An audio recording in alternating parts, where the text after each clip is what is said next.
merci à tous pour l'atelier ici, présentation des recettes pour le développement filière anti-solidaire et anti-gaspille.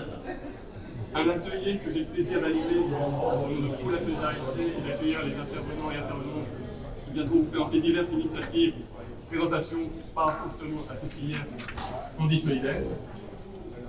Petit aparté, Pour la solidarité, c'est un think tank européen qui promeut une économie sociale et durable au niveau de l'Union européenne, en travaillant sur 5 grandes thématiques et au travers aussi d'une veille stratégique dans 4 observatoires, l'économie sociale, transition, diversité et participation citoyenne, mais aussi en menant une série de projets et d'activités de terrain, que ce soit des projets européens ou des projets plus locaux.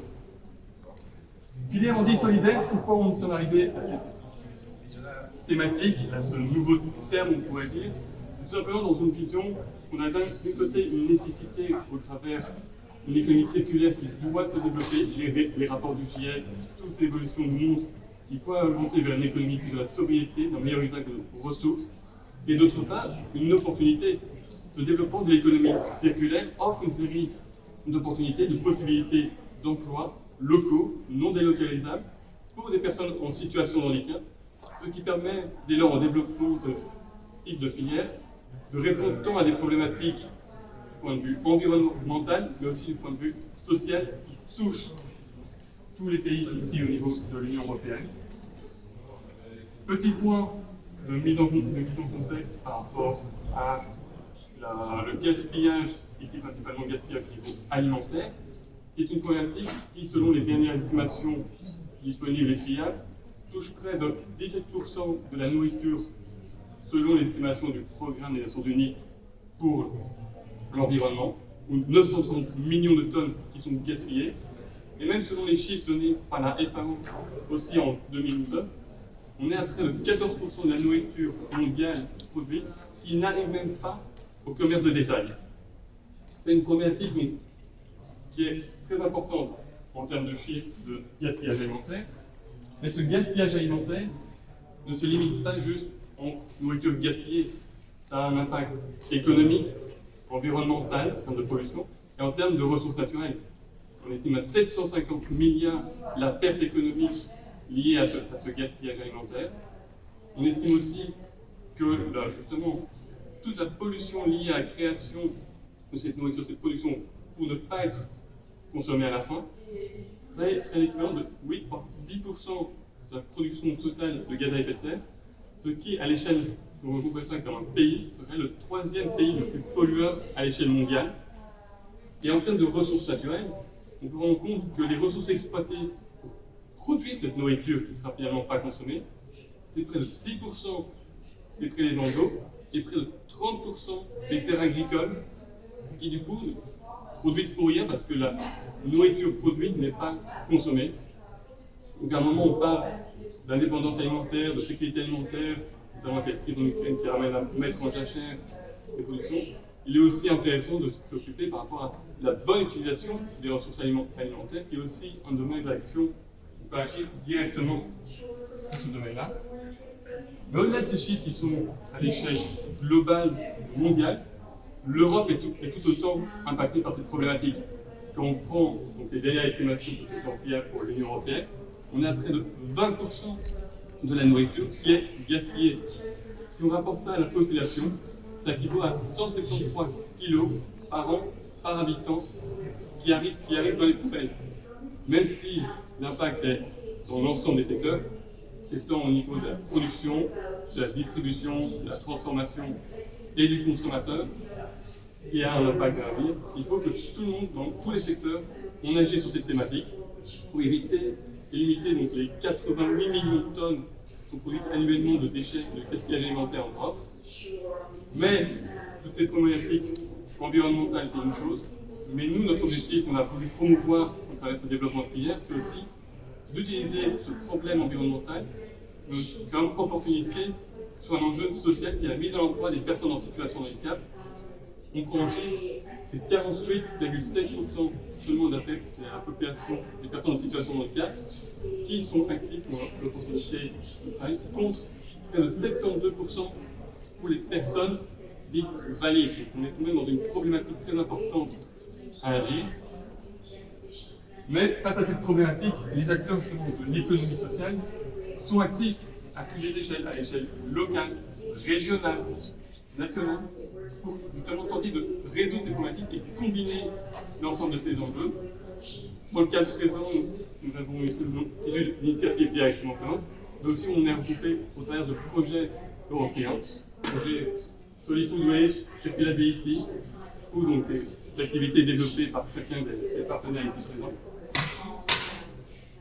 Donc je me permets juste de mettre une petite focale par rapport à ces projets européens.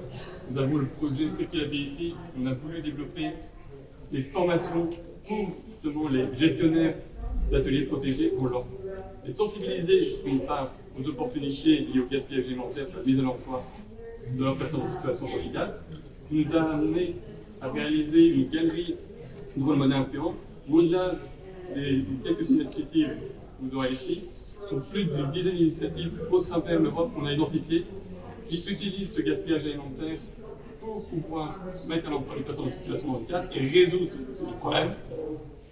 Autre aspect qu'on a développé au travers de ce projet, c'est plutôt un plaidoyer où on vient d'initier une charte qu'on a mis au point pour avec des facteurs clés, des éléments où il faut une action au travers des acteurs de ça, mais aussi des politiques publiques qui soutiennent ces initiatives et soutenir donc la résolution sur deux aspects.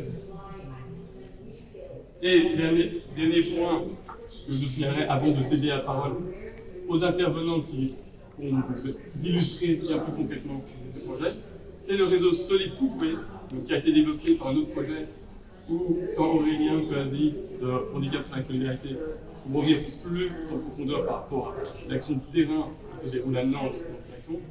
Nous, dans le cadre de Système pour la Solidarité, on a veillé à essayer de développer un réseau d'acteurs européens qui sont volontaires d'agir de point de vue social et environnemental, comme vous le possible, de s'inscrire dans ce réseau pour essayer de stimuler mutuellement et développer ces actions.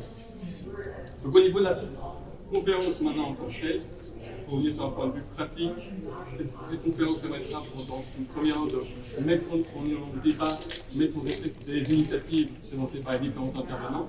Et ensuite, il y aura un instant de débat justement pour les mettre en réflexion ces initiatives. C'est à ce moment-là que vous aurez l'opportunité de poser toutes vos questions aux différents intervenants. Et autre chose, il y a une liste d'émargement qui est sur la table derrière vous, au cas où vous souhaitez être mis au courant justement des différentes initiatives ici et du développement des projets qui sont présentés et des opportunités de tester les produits qui sont mis en œuvre par ces projets. Et sans plus tarder, je vais céder la parole à Federico Camporesi, coordinateur du réseau ARPI, qui va davantage vous expliquer la thématique des personnes en situation de handicap. Moi, je me suis concentré sur l'environnement, et sur la partie plus sociale. Bonjour et merci d'être là. Moi, je m'appelle Federico et je représente un réseau européen d'associations actives dans la gestion des services pour personnes en situation de handicap.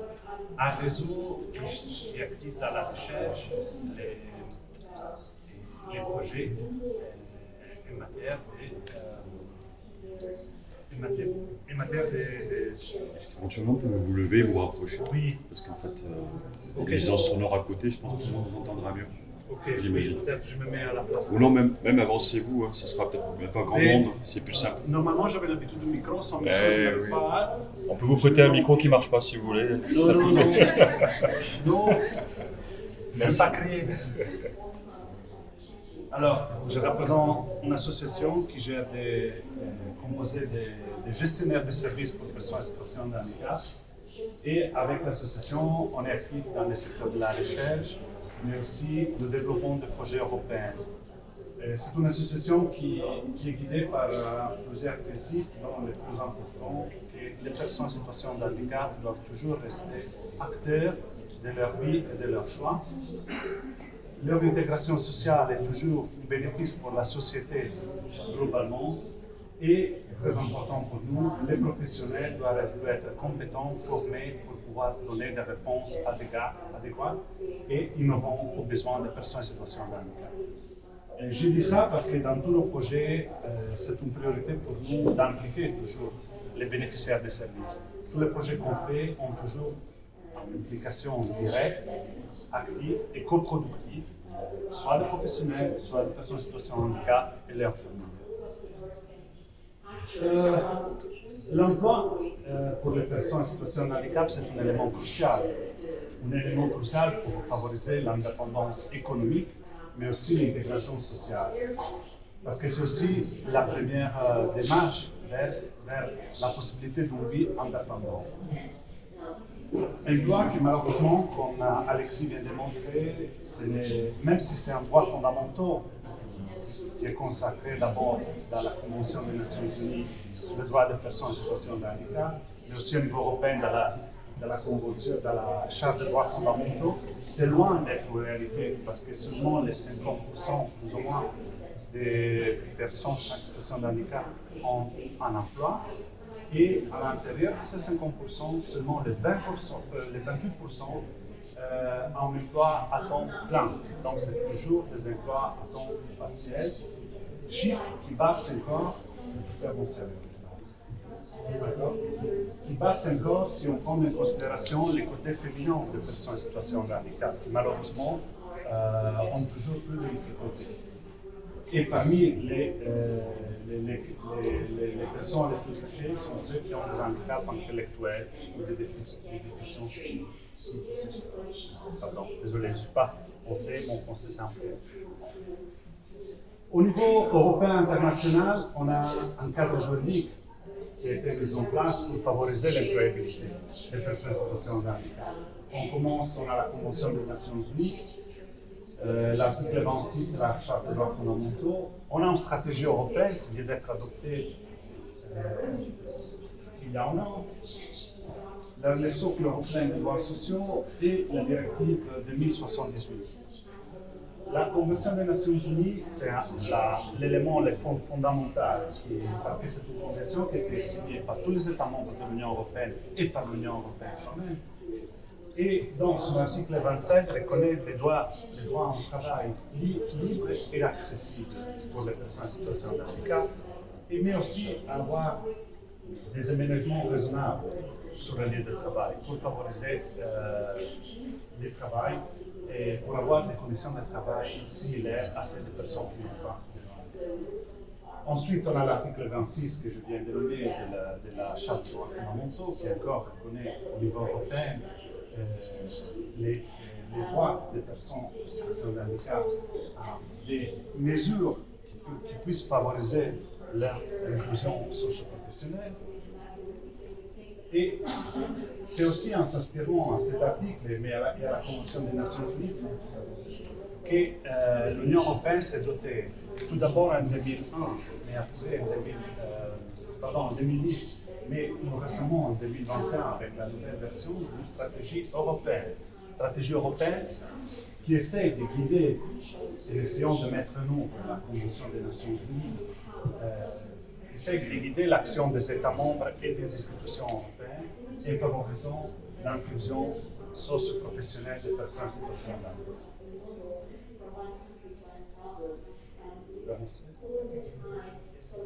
Le socle européen des droits sociaux est assez touché dans le contexte de cette conférence. À son article 17, on connaît aussi les droits à des mesures qui puissent favoriser la participation au marché du travail des personnes en situation de handicap.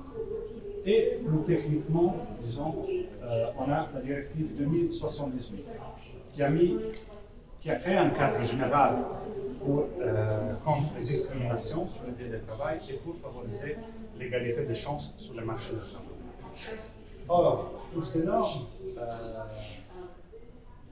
sont aussi au niveau du terrain, et vous les verrez après, comme l'association des ingénieurs, sont mises en pratique par des associations, des professionnels qui cherchent de donner application aux règles de la Convention des Nations Unies et qui nous montrent comment minimiser les inégalités et favoriser l'employabilité des personnes en situation de handicap avec des pratiques innovantes. Mais on avoue, et les données sont là, que toutes ces mesures, même les pratiques en place, ne sont pas suffisantes. Alors, avec le projet Circularity, on s'est rendu compte que l'économie circulaire et la lutte contre le gaspillage alimentaire peuvent offrir de nouvelles perspectives. De nouvelles perspectives parce que l'économie circulaire et l'économie sociale et solidaire, à la fin, sont les deux côtés d'une même monnaie. Une monnaie qui, à mon avis, et on partage cette vision, ce sera la devise des années à venir.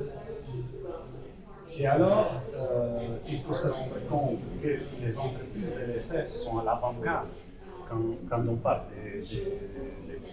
d'innovation sociale. L'innovation sociale, mais et donc sont là, sont sur les fonds pour pouvoir développer de nouvelles et offrir de nouvelles solutions. Mais tout ça, c'est possible si les personnels des structures sont bien formés et bien formés et compétents pour pouvoir offrir des réponses efficaces.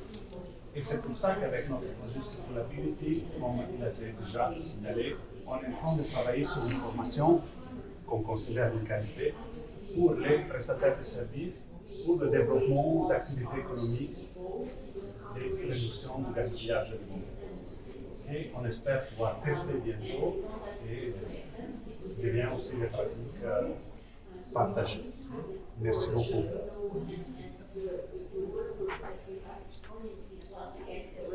Merci Federico pour ta présentation. Après ce point de vue global qui a permis de mettre en contexte les enjeux sociaux, enjeux environnementaux, maintenant on va toucher justement les présentations, les mises en pratique de cette situation.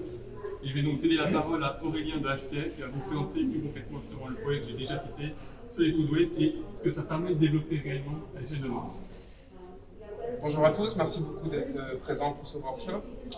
Alors, HPS, Handicap Travail Solidarité, c'est une association qui est basée à Nantes, juste à côté de Nantes, dont la vocation est de soutenir le développement des activités du secteur protégé. Le secteur protégé, ce sont l'ensemble des établissements qui accueillent des personnes en situation de handicap, soit en ESAT, donc dans un établissement avec un aspect médico-social avec poussé, ou en entreprise adaptée.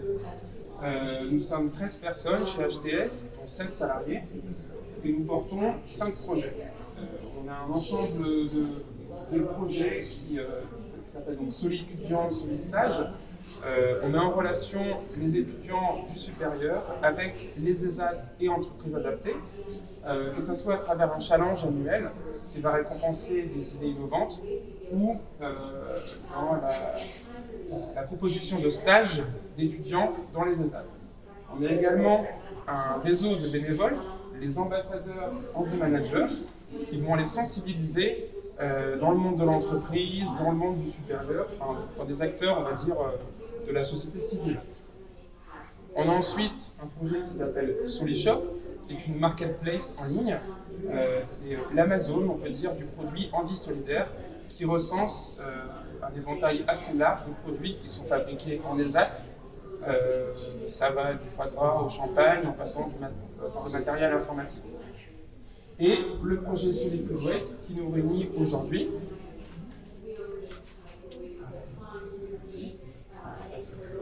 Voilà. Donc le projet Solid Food Waste vise à développer une filière française puis européenne de collecte, de récupération d'invendus alimentaires et de leur transformation. Le constat, Alexis l'a bien abordé dans l'introduction, juste un petit rappel, 20% de la nourriture produite est gaspillée en Union européenne, voilà l'ampleur, une personne sur 10 souffre de la faim, et une personne sur 3 n'a pas accès à une nourriture saine et nutritive. Voilà. Et dans le même temps, on a une situation de chômage des personnes en situation de handicap qui appelle des solutions radicales. Donc voilà un petit peu pour le constat de départ du projet Solid Food Waste.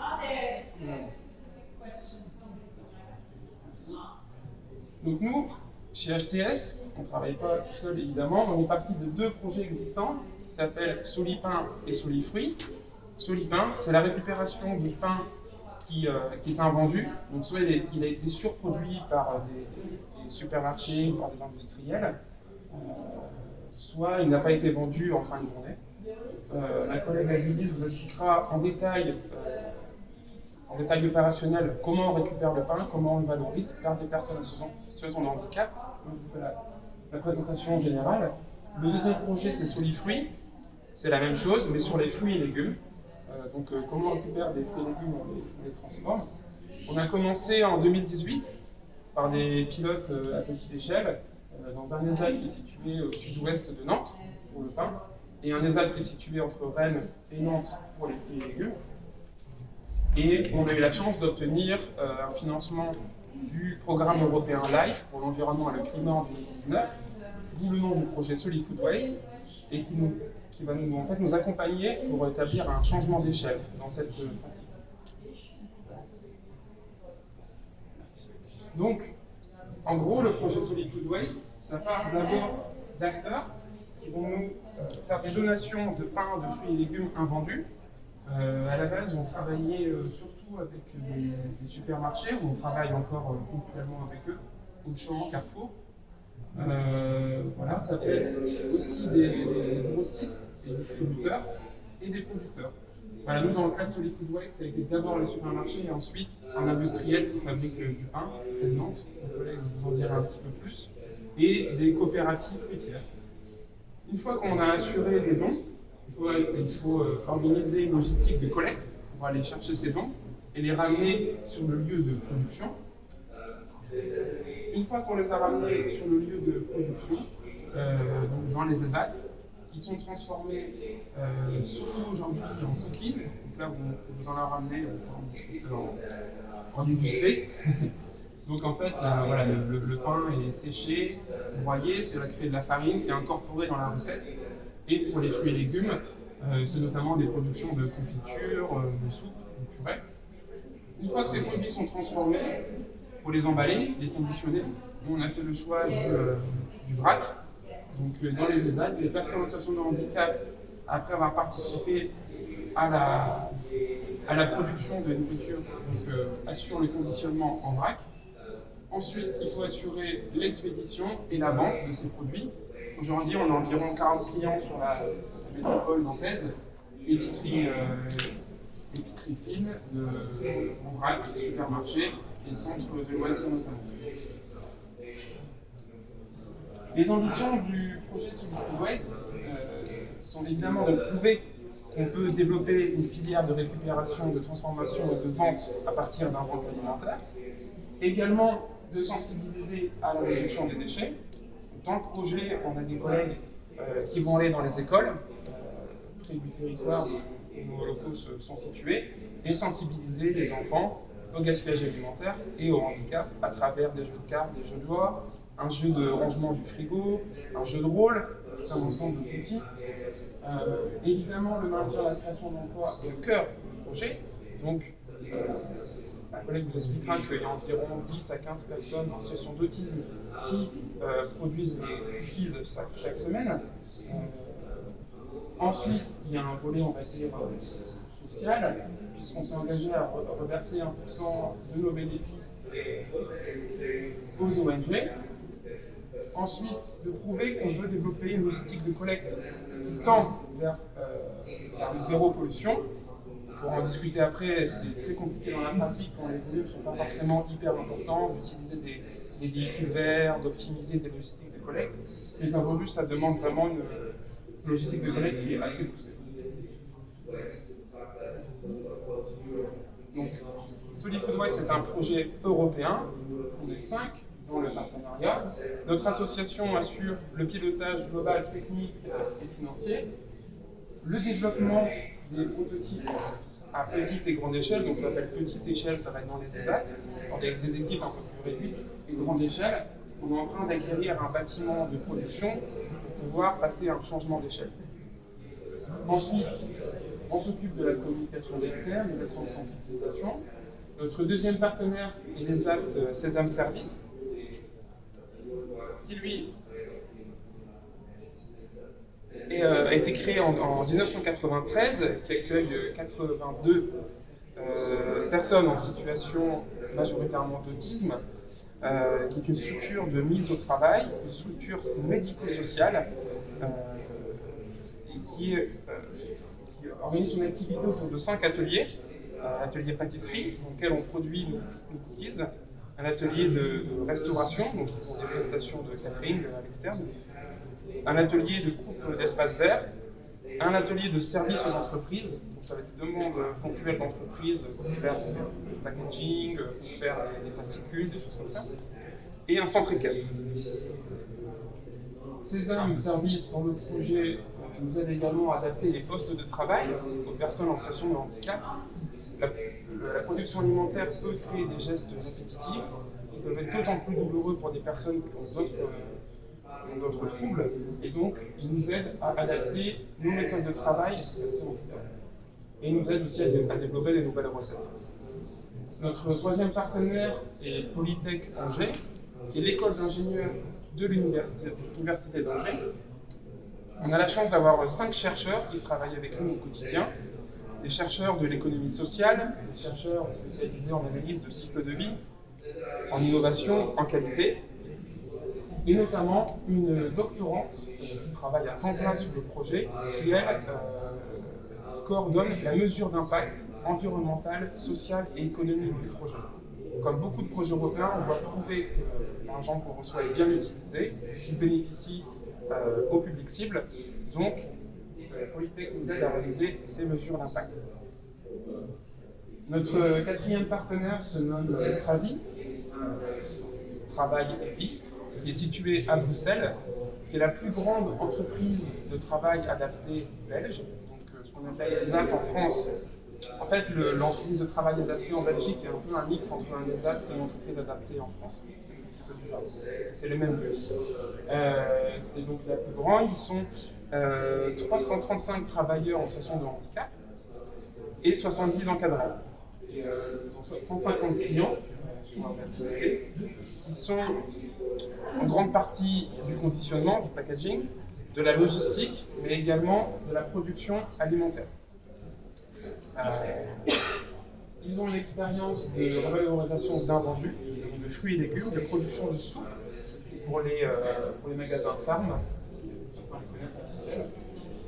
Et travailler dans le projet, en fait, une fois qu'on aura acquis notre bâtiment et développé notre modèle plus grande échelle, va le répliquer en Belgique. Donc c'est une première phase de l'application du projet. Et notre cinquième partenaire, c'est pour la solidarité, dont la vocation est surtout de créer et d'animer un réseau européen d'experts pour nous aider sur cette thématique et de réaliser un ensemble d'études pour nous aider sur l'essaimage du projet Solidarité. On va maintenant vous passer une vidéo assez courte et qui va vous expliquer de façon un peu plus ludique nos activités.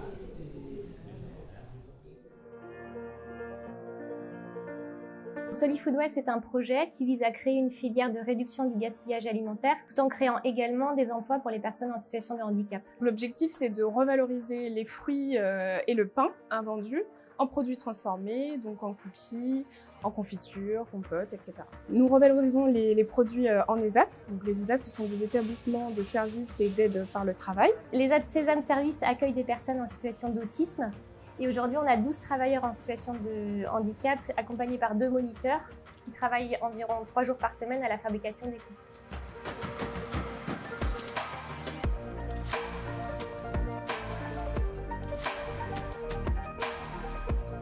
Donc le cookie, c'est notre premier produit. Il est fabriqué de façon artisanale à l'ESAT Sésame Service à la Montagne dans la région nantaise. Donc le pain est collecté le matin chez des partenaires. Il est ensuite livré à l'ESAT qui le broie dès le matin grâce à une machine. Il le conserve la nuit en chambre froide et le lendemain, il fabrique les cookies avec. Il l'incorpore dans la pâte à cookies en remplacement d'une partie de la farine.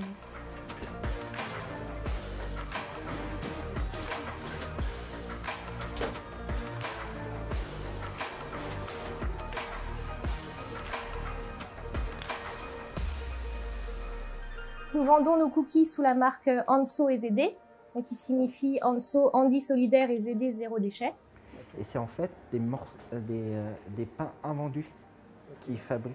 qui est dans le cookie. Pour la partie fruits, en plus de revaloriser en confiture, on travaille sur différents projets. Par exemple, avec une boutique où nous proposons des smoothies, fruits et légumes. Le procédé est adapté aux travailleurs handicapés, parce que nous avons choisi des outils qui facilitent l'épluchage, la découpe. Et par exemple, on utilise des stickers de couleur également pour bien les aider à associer chaque recette avec une machine. Importé ou importé? L'objectif pour les travailleurs en situation de handicap, c'est d'acquérir de nouvelles compétences, c'est de participer à cette transition écologique et sociale. Et ils sont super fiers en fait de fabriquer des produits éthiques qui ont un fort impact positif sur l'environnement.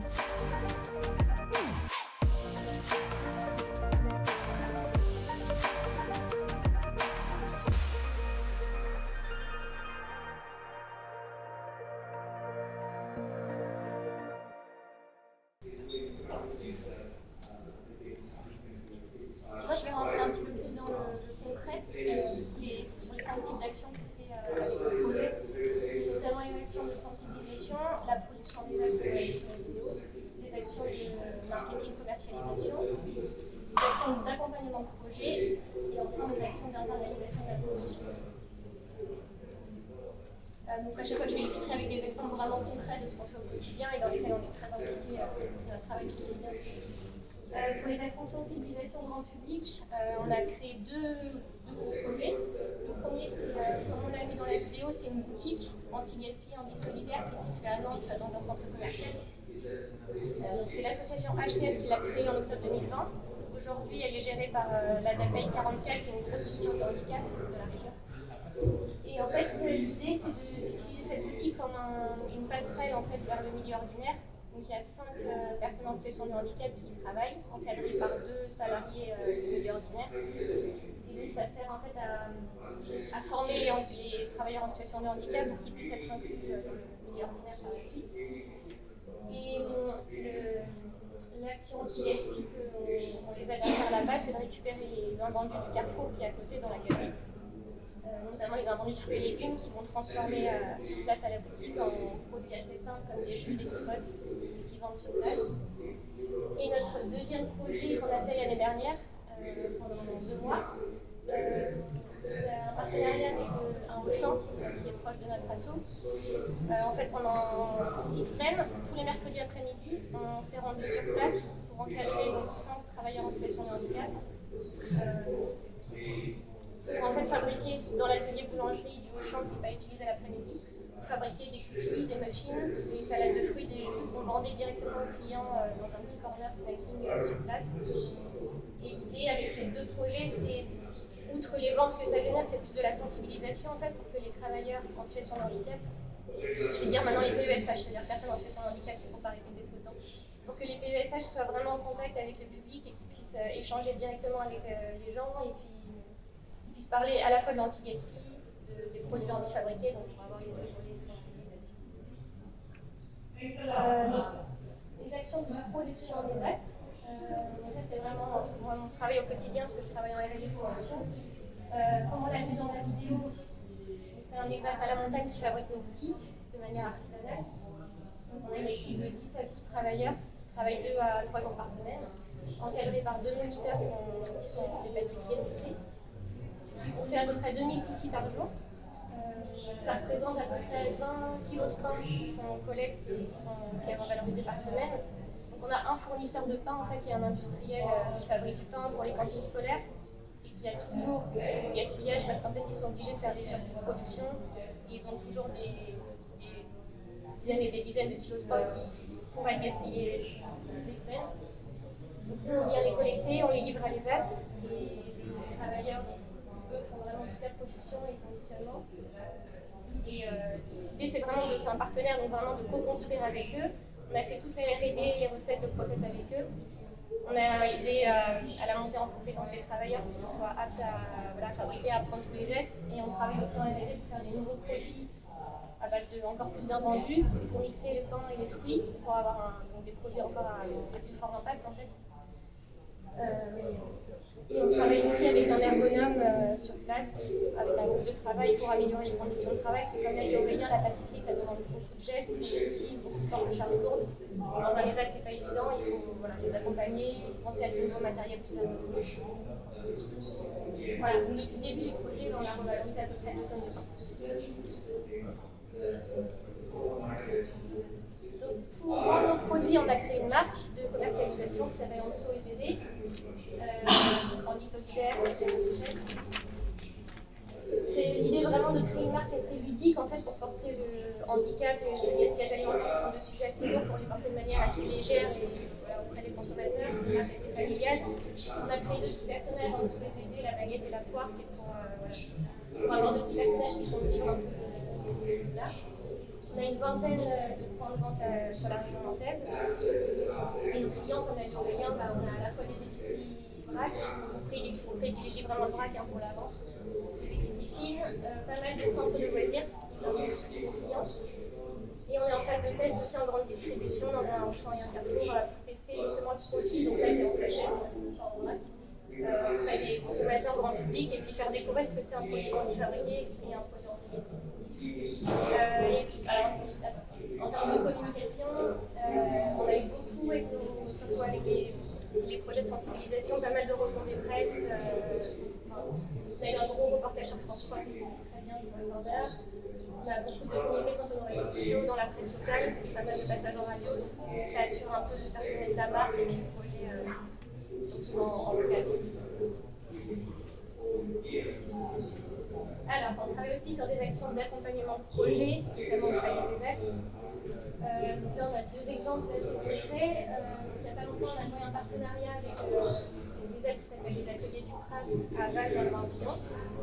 En fait, eux, ils avaient déjà un atelier de transformation de pain vendu en chapelure pour l'alimentation humaine depuis 2016. Mais du coup, l'activité était un petit peu en peine, ils n'arrivent pas à vraiment optimiser le process, à avoir assez de volume. Donc là-dessus, on les accompagne, nous, au niveau technique, pour l'achat de nouvelles machines. En fait, sur la photo, on voit très bien, mais derrière, il y a un gros déchiqueteur à pain. C'est HDS qui l'avons mis à disposition, qui nous avons aidé à installer cette machine, pour en fait accroître leur volume et diminuer aussi leur consommation énergétique. Et on les aide aussi sur un volet plus financier, on les aide à lever des fonds justement pour l'achat de nouveaux matériels. Voilà, et un autre exemple de partenariat qu'on fait avec la Poste. Là, c'est pas un ESAT, mais c'est aussi le volet anti-gaspi. On teste avec eux en fait ce qu'on appelle une logistique inversée, c'est-à-dire que la Poste livre le courrier. Ils aimeraient participer aussi à un projet social et anti-gaspi. L'idée, ce serait, au lieu que la camionnette retourne à vide à la Poste, en fait, ils viennent collecter le pain vendu auprès des boulangers. Ils centralisent tout à la Poste et qu'on puisse livrer ensuite ce pain dans un ESAT qui les transformera après en alimentation animale, en cookies. Pour l'instant, on est en phase de test, parce qu'avec la Poste, c'est un petit peu plus laborieux. On est encore en phase de test. Et une dernière action, mais pas des moindres, c'est du coup parce qu'on est dans un projet européen pour changer d'échelle et monter en volume, c'est d'internaliser nous-mêmes notre production en fait, dans un bâtiment qui est très propre. Donc on a identifié un bâtiment, on voit sur la photo qui est à côté de Nantes. Donc c'est pas du tout un bâtiment agro, c'est très compliqué de trouver un bâtiment déjà agroalimentaire. Donc l'idée ce serait de réhabiliter ce bâtiment qui est une grosse coquille vide dans un bâtiment de production agroalimentaire. On est en train de travailler sur l'implantation des machines, des flux, de penser en fait l'atelier pour qu'il y ait une marche en avant de la réception des invendus de matières premières jusqu'à l'expédition. L'idée ce serait de faire des cookies, des pâtisseries anti-gaspi. Et on adapte aussi pour penser toujours au PESH, adapter les postes et l'ergonomie. Et voilà, c'est un gros projet. Voilà pour les actions. Merci Athéis pour cette présentation qui met du coup en lien ce qu'on a fait avec une action concrète de terrain de sensibilisation, d'action, puis d'action de terrain et d'accompagnement. Et maintenant on va changer, on va passer les frontières pour aller au Luxembourg. Justement un projet qui est plutôt en développement justement et une action concrète de réflexion sur les actions qui peuvent être menées dans un autre état et dans un autre contexte.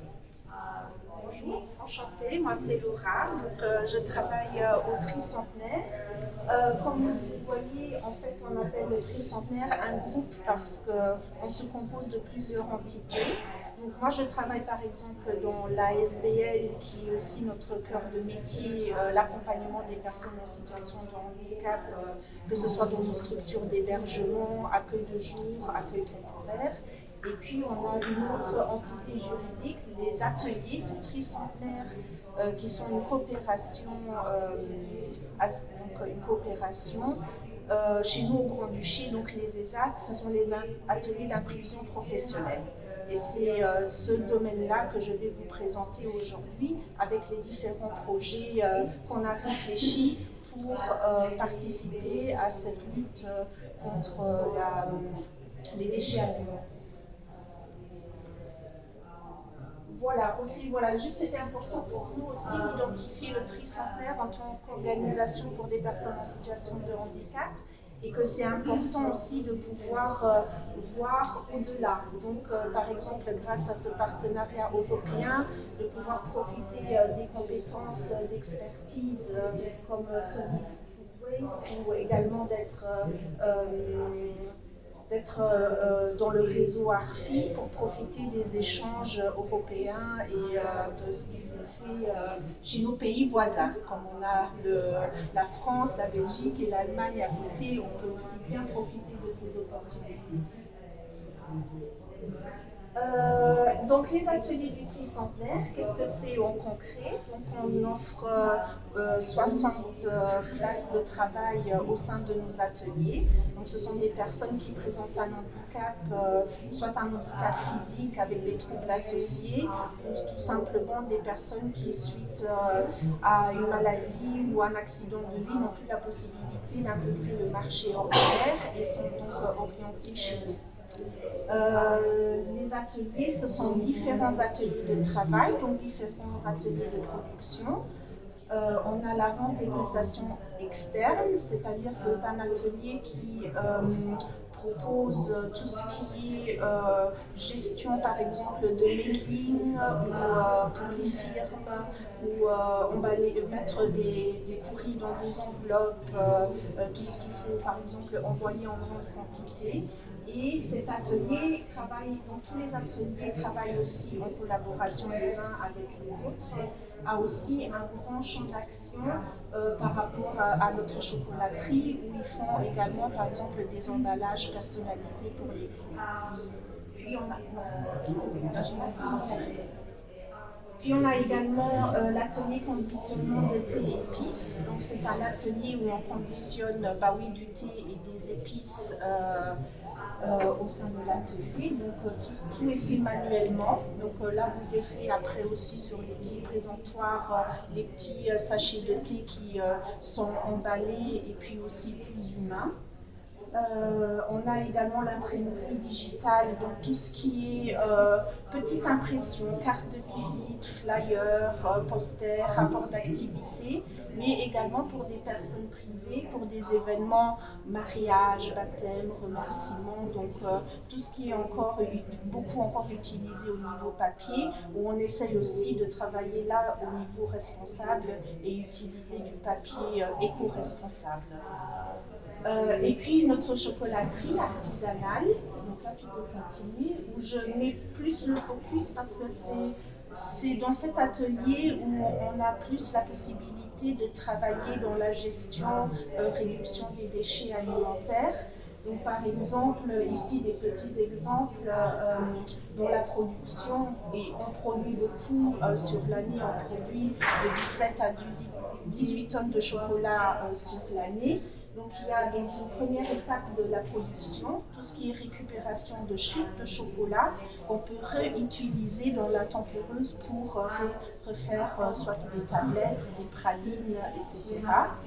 Puis on a aussi tout ce qui est récupération des invendus. Donc on a surtout pour les produits phares, donc tout ce qui est pour Pâques, fin d'année, les Saint-Nicolas, etc. Où on peut aussi récupérer les invendus auprès de nos revendeurs afin de réutiliser le chocolat. Donc cette matière première en soi et dans la gestion de la réduction des déchets, une très bonne matière première pour évoluer dans ce concept-là. La récupération de fruits invendables pour la production de nos glaces et sorbets. Donc là, on est encore en train de créer cette collaboration avec une autre organisation qui est spécialisée dans cette gestion-là, donc qui récupère aussi les fruits imparfaits qui ne peuvent plus être revendus, que ce soit dans le supermarché ou épicerie. Et donc, que nous, on va pouvoir récupérer pour nos glaces et sorbets. Ce qui est aussi intéressant, c'est aussi de voir qu'est-ce que font les autres. Par exemple, cette association qui travaille avec ces fruits invendables, ils font par exemple aussi des corbeilles qu'on peut alors en privé les commander. Ils se font livrer au domicile. Donc là, on aimerait aussi trouver peut-être une collaboration où nos travailleurs pourraient être actifs dans cette distribution de fruits.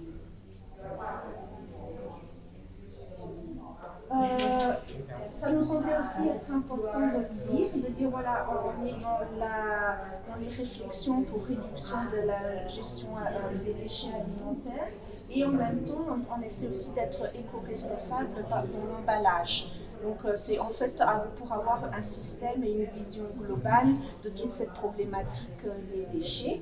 Donc là à droite on le voit en tout petit, c'est un certificat luxembourgeois parce qu'on ne peut pas le nier, on produit des déchets, mais on essaie de faire alors une gestion de tri responsable à ce moment-là.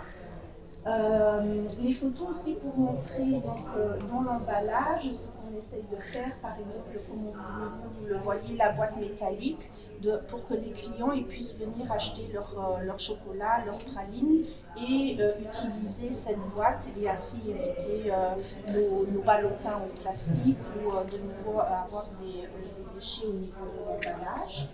Et puis à gauche, avec fierté, un des vendeurs qui nous présente les tablettes qui sont moulues directement dans l'emballage. Donc ce qui fait qu'au niveau aussi éco-responsable, on diminue aussi la quantité d'énergie au niveau électricité et consommation d'eau. Et puis également, oui, les sachets biodégradables qui sont faits en fibre de bois. Donc on essaye aussi, comme Federico le disait, dans le réseau ARFI, nous, nos compétences, c'est l'accompagnement de l'handicap des personnes, d'améliorer la qualité de vie, mais on doit aussi alors pouvoir identifier des opportunités, des éléments qui nous permettent d'avancer dans les actions éco-responsables. Ce qui est aussi important pour nous au niveau de la communication, c'est de pouvoir présenter les produits avec l'idée, voilà, ce sont des produits de qualité et ainsi valoriser les compétences des personnes sans forcément devoir mettre en avant la situation de handicap. Donc là, par exemple, depuis 2016, on a une ouverture de notre bar à chocolat où on vend tous les produits des ateliers. Donc que ce soit, comme vous le voyez, le chocolat, nos glaces, mais également tous les produits de notre imprimerie où on a un petit présentoir pour montrer aux clients ce qu'on fait, mettez les épices.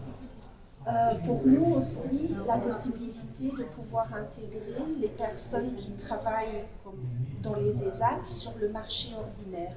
Donc on peut les détacher de l'ESAT pour travailler dans le bar et adapter le rythme de travail et l'accompagnement de la personne au bar. Et puis au moment où peut-être on voit ça devient peut-être compliqué pour la personne, la gestion client, la vente, ça peut être quand même être en contact direct 8 heures par jour, ça peut être compliqué pour certaines personnes. Alors à ce moment-là, ils peuvent retourner à l'ESAT et puis on peut organiser des roulements entre travailleurs. Ça leur permet ainsi de voir les différents aspects du milieu du travail.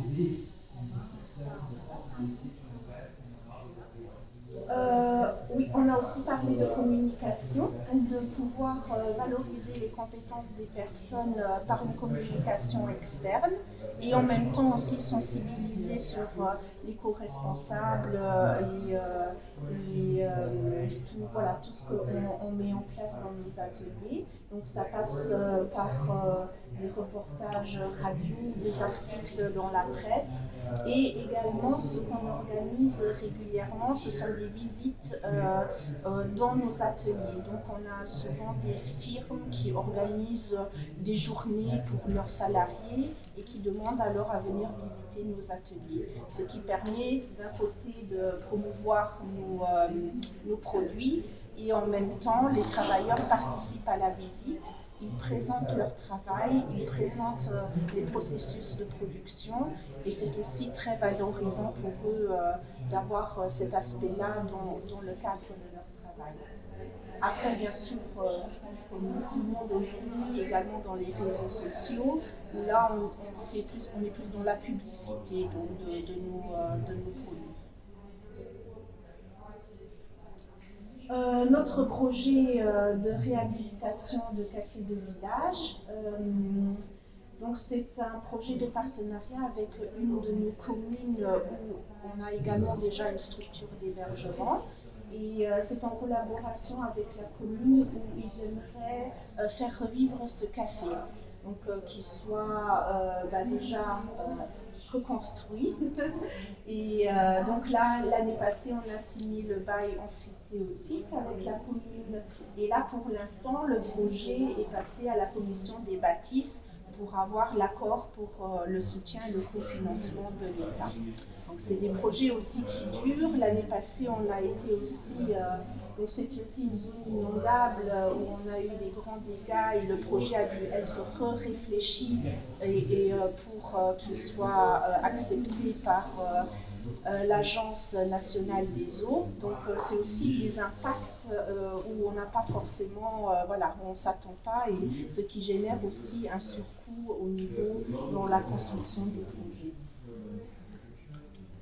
Une réhabilitation d'un café de village avec beaucoup d'opportunités. Alors ce qu'on aimerait faire et ce qu'on décrit dans le projet avant de passer au modèle circulaire, c'est d'un côté de pouvoir valoriser cette expérience client, c'est-à-dire l'expérience client qui ne passe pas seulement par l'enquête de satisfaction sur la qualité du produit, mais leur permettre de vivre une expérience avec les personnes qui vont travailler dans la brasserie. Donc ce sera également des personnes en situation de handicap.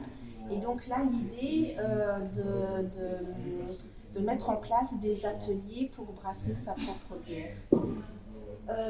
La mobilité douce pour aussi promouvoir cet aspect-là parce qu'on a une piste cyclable juste derrière le café et on aura un atelier cycle pour les sportifs qui vont donc s'arrêter chez nous pour se rafraîchir et puis s'il y a une petite réparation à faire sur le vélo, donc notre équipe sera aussi disponible pour les cyclistes. Le vivre ensemble pour promouvoir ce vivre ensemble dans ce village qui s'est un peu perdu avec par exemple le jeu de pouvoir de nouveau rassembler les personnes et également donner la possibilité aux petites associations de pouvoir se réunir chez nous quand ils ont leurs réunions, leurs petites assemblées, etc. Ou même organiser des fêtes de famille, etc. Voilà, donc le produit principal, ça sera la bière. Le brassage de la bière se base donc sur des principes de l'économie circulaire. Donc ce qu'on tente de faire dans le projet, c'est de pouvoir identifier tout le cycle de production en évitant, des déchets. Excusez-moi, je vais avoir un... Merci. On fait tout de façon coproductive.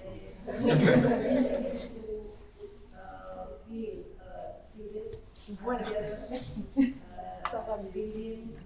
Alors, déjà pour la production de la bière, ça sera fait sur base aussi de pain qu'on ira. Donc il y aura une filière de récupération de pain vendu soit dans des supermarchés ou des épiceries. Avec ce pain et aussi dans l'atelier, donc il y aura aussi la transformation de la céréale en malt. Et normalement, parce que les experts ils disent, ça sera un tiers de pain recyclé et 2 tiers de malt pour alors brasser la bière. Ce qu'on aimerait aussi développer, c'est de se dire après le brassage de la bière, il y a les drèches, donc c'est les résidus qui restent par rapport à la production, de pouvoir aussi utiliser les drèches. Et là, on a identifié 3 aspects qui seraient intéressants à développer. Donc d'un côté, c'est de pouvoir les utiliser pour la production d'alimentation pour les animaux, pour les fermiers locaux ou même dans les autres communes. Dans un deuxième temps, on pourrait les utiliser dans le compost pour une cultivation de champignons, pour donc cultiver nos propres champignons à ajouter à nos propres biscuits qu'on pourrait également produire à partir de cette drèche.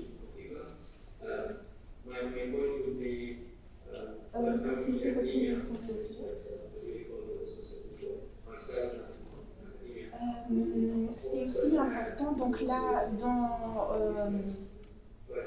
la caisse en bois, c'est aussi des partenariats avec d'autres organisations du secteur du handicap. Donc c'est aussi une caisse qu'on peut utiliser, et puis elle est, comment on dit ça en français quand on la retourne en soi, une caution, une consigne, voilà. C'était un test pour voir si vous êtes Voilà, donc pour nous, ça c'est le projet qu'on est en train encore d'élaborer et qu'on souhaiterait mettre en place sur ces principes d'économie circulaire, avec l'idée bien sûr d'offrir du travail, de proposer ou d'ouvrir des postes de travail à des personnes en situation de handicap. On aurait la possibilité d'engager une 50aine de personnes avec tous les différents ateliers proposés. Voilà. Je vous remercie pour votre attention. Merci Laura pour cette présentation. Et je vais lancer déjà une première question de débat. C'est au travers des différentes initiatives sur Luxembourg qu'à Nantes. Il y a eu la possibilité pour les personnes en situation de handicap directement être en contact avec le consommateur, mais aussi les agir par rapport à l'aspect. Quel retour vous avez pu avoir, tant chez les personnes en situation de handicap, mais aussi les ESAT avec lesquels vous avez collaboré dans vos projets? Peut-être que Thaïs ou Aurélien, vous êtes peut-être parti sur la partie retour des ESAT. Globalement, c'est très positif. En production en ESAT, ils sont en général très contents de venir tous les jours à la production des cookies. Il y a presque pas d'absentéisme, très peu. Avant, dans les 3 dernières années, tous les gestes et tout, c'est hyper important. Et quand on leur demande, ils sont vraiment conscients qu'ils participent à un projet de la transition écologique. Ils sont conscients du gaspillage, ils savent qu'ils permettent de lutter contre ce gaspillage. Ils sont en général très motivés. Et nous, on essaie toujours de les accompagner pour qu'ils acquièrent aussi de nouvelles compétences, parce qu'ils passent tous les jours, pendant des années, la même chose, par rapport à des process, essayer d'intégrer un petit peu des nouvelles petites machines, façon de faire, en faisant des nouveaux produits. Vraiment très positif. Et puis quand ils sont dans les expériences qu'on a fait, où ils sont en contact direct avec les clients, là pareil, à chaque fois c'était ils adoraient en fait faire déguster les produits qu'ils ont fait. Là par exemple au corner, ils pouvaient décrire comment ils ont cuisiné la recette, à base de quoi, quels ingrédients ils dedans. Voilà, ça c'est très bien passé. Oui, et en fait, le côté ESAT, les établissements spécialisés d'aide au travail, en fait, subissent des mutations importantes depuis une dizaine d'années. C'est-à-dire que le handicap est traditionnellement, historiquement un petit peu plus physique et de naissance. Cet handicap change, parce que notre société change et devient de plus en plus psychique, lié à des parcours de vie, des accidents de vie, des changements psychiques et psychologiques. Donc ces personnes qui étaient parfois dans les milieux qu'on peut appeler des fois ordinaires, subissent une transition et doivent être stimulés par des activités qui sont un peu plus stimulantes que du conditionnement, que du packaging. Donc la transformation d'un point de vue alimentaire comporte plusieurs sens sociaux, environnementaux, économiques, qui répondent en fait à leurs besoins, en tout cas d'activité. Donc les ESAT sont très friands de ce genre de développement d'activité et n'ont pas toujours les compétences en interne, en termes de business développement, de logistique, de marketing, pour développer ces activités de transition écologique. Et donc, ils sont très contents quand des acteurs externes de l'ESS viennent apporter leur aide pour développer ces activités. D'autant que les ESAT sont en fait gérés par les agences régionales de santé, qui sont assez rigides dans les moments où ils accordent. En fait, chaque ESAT a, on va dire, 5 ateliers. Ils ne peuvent pas en créer un autre, ils doivent en supprimer un pour en recréer un. Donc quand ils peuvent dans un atelier, par exemple dans les ateliers avec lesquels on travaille, l'atelier pâtisserie, si cet atelier peut faire un jour ou deux des galettes des rois, des fonds tartes, et un jour ou deux faire des cookies anti-gaspi, ça diversifie en fait la nature du travail. Donc on n'a pas forcément de problème pour rentrer en contact avec les ESAT. C'est plus dur ensuite de monter des activités puisque l'idée est toujours bonne. Voilà, la mettre en pratique requiert du financement, des partenariats, un soutien des collectivités. Ça, c'est une autre étape en fait. Je ne sais pas si Laura t'a complémenté avec ton expérience. Pour le Luxembourg, ça a déjà été... Déjà, chez nous, le fait de travailler, c'est une valorisation pour la personne. On a par contre également des personnes qui ont travaillé sur le marché ordinaire et où l'environnement n'était pas adapté, comme tu le dis, par rapport à leur état émotionnel ou psychique et où une adaptation en entreprise adaptée leur convient le mieux. Donc c'est aussi des nuances importantes à prendre en compte et de se dire une intégration, une inclusion, oui, mais à quel prix pour la personne concernée. Après, chez nous, la valorisation, pour eux, leur reconnaissance passe beaucoup par le feedback des clients, donc sur la qualité du produit. Et le fait de pouvoir effectivement participer à des projets ayant un impact social ou sociétal, tout en devant aussi pouvoir leur traduire ce que ça signifie selon leurs compétences. Donc ça, c'est aussi un défi de notre part. Maintenant, si vous avez des questions à exprimer à nos différents panélistes, sujet pour avoir encore plus de recettes pour réflexion ou action justement sur le développement de ces filières. Juste une question sur les structures qui donnent le pain ou l'aventure. C'est quoi le partenariat qui se met en place entre les structures et les ESAT? C'est un don à 100%. En fait, nous, on est une association d'intérêt général. Donc les entreprises du privé ont le droit de nous donner, de nous faire des dons avec un certificat de don. Ils peuvent soit faire des dons financiers, des dons de nature. Là, en l'occurrence, sur nature, en fait, c'est leurs invendus. Et nous, ensuite, on donne à les actes. C'est différent que des dons qui sont faits dans le cadre de l'alimentaire.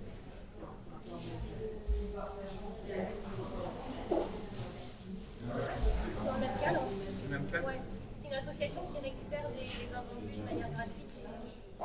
Mais on peut le faire parce qu'on est une association. Des fois, c'est utile de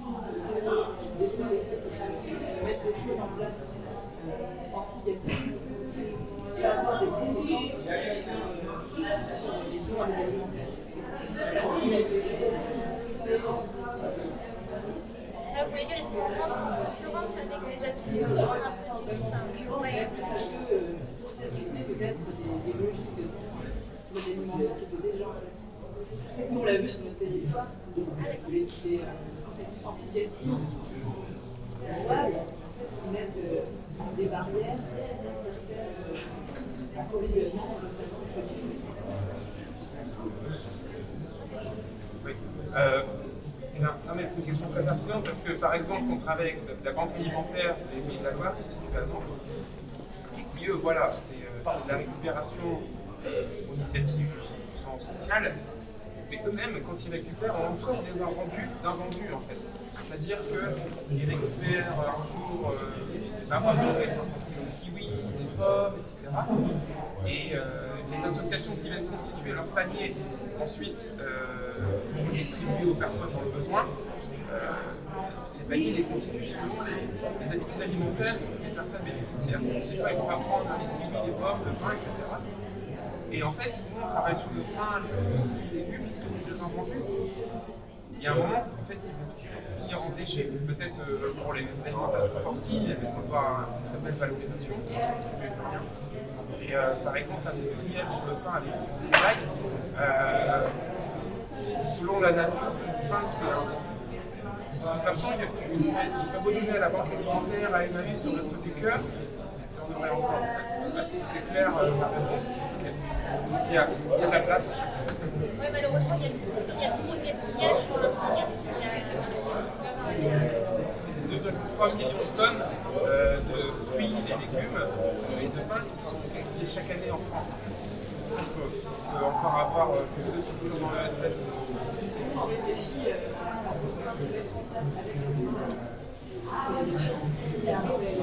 par exemple, chez nous, les tomates, de tomates, et de pouvoir les transformer et les redistribuer à l'alimentaire, c'est une autre forme. Et justement, on est en train de.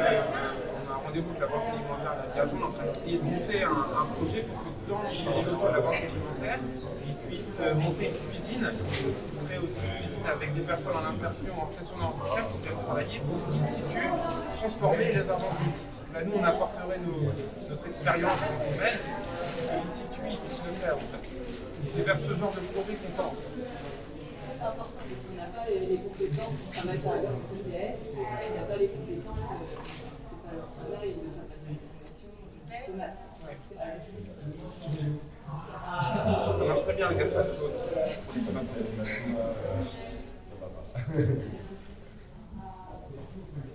Moi, c'était plutôt un témoignage, mais alors moi, je suis formation sur l'ESS sur Nantes. Voilà, enchantée. J'avais rencontré M. Demande, ce sera des échanges après. Et par rapport à la drèche de bière, il y a une expérimentation qui est menée sur Nantes pour en faire de la farine, pour la pâtisserie, pour la en faire des cookies et des c'est aussi un autre projet qui est possible sur la drèche de bière. C'est un projet qui s'appelle Beer Cycle, qui est porté par une brasserie d'insertion qui s'appelle Coco, qui est aussi sur la communauté qui a lancé un projet sur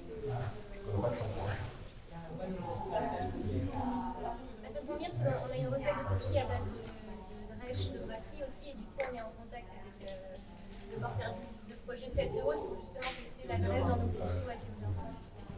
Ça va se faire en juin.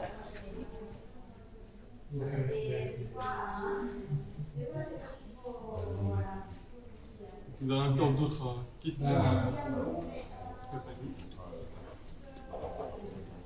Peut-être une.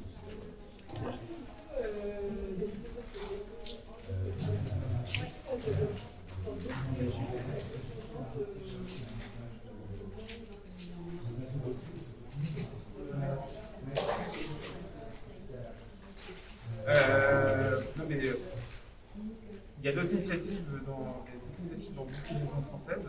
Je ne vais pas vous mentir, cela dit, moi j'ai pas fait trop de benchmark, j'ai pas été voir ce qui se faisait ailleurs. Je vais arriver en septembre.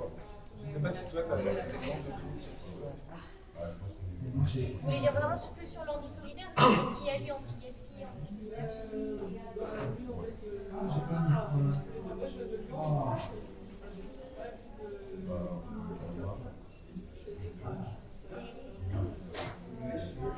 cas, il y a assez peu de structures qui allient les deux, handicap et anti-gaspi. Il y a beaucoup de projets sur l'anti-gaspi.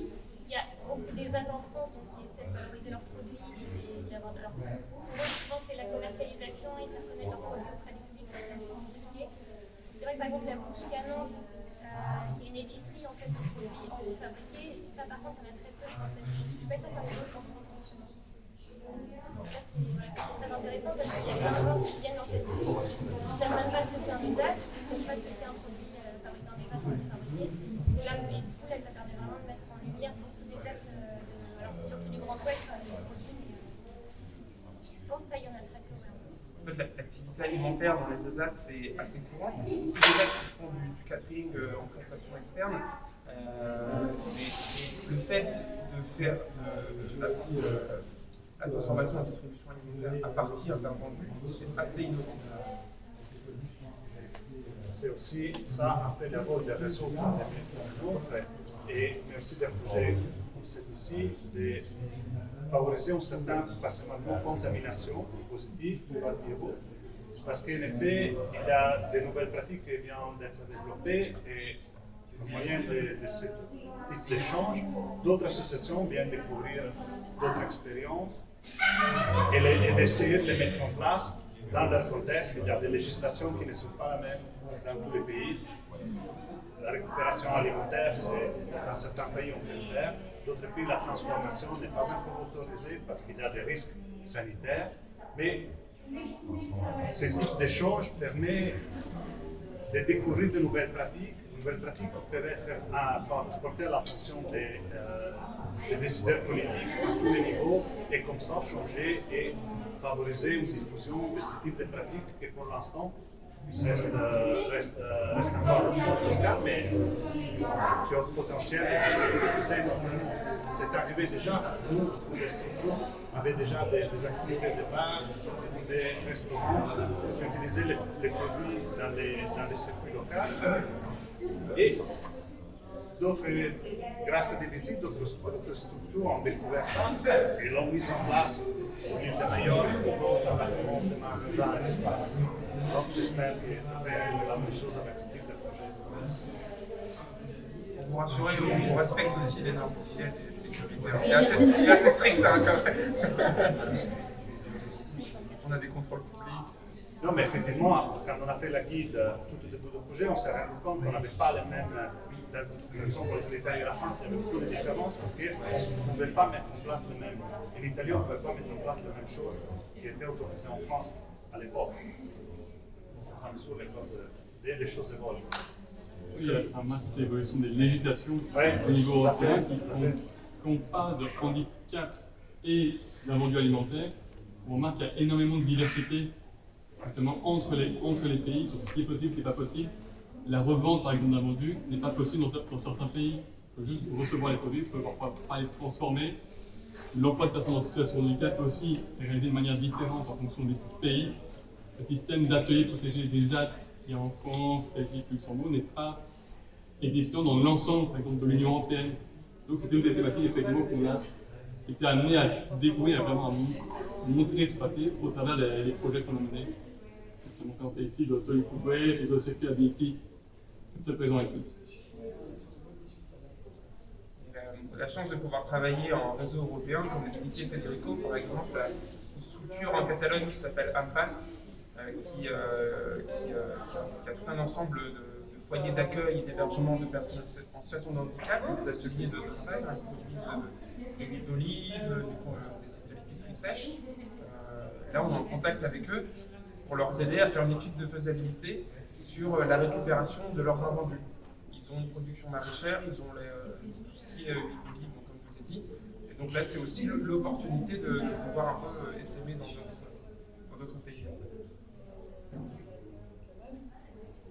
Ça me paraîtrait conclure du coup en espérant vraiment que l'atelier vous a permis d'avoir des recettes, sinon pour agir, au moins pour amener à la réflexion et de rappeler du coup la possibilité de signer donc la charte qu'il y a au niveau de la table pour être tenu au courant de ces différents projets, voire de rejoindre le réseau Solid Food Waste qu'on a exprimé, qui vise justement à émuler ces actions et ces initiatives au travers l'Europe des acteurs qui veulent joindre l'objectif social à l'objectif environnemental.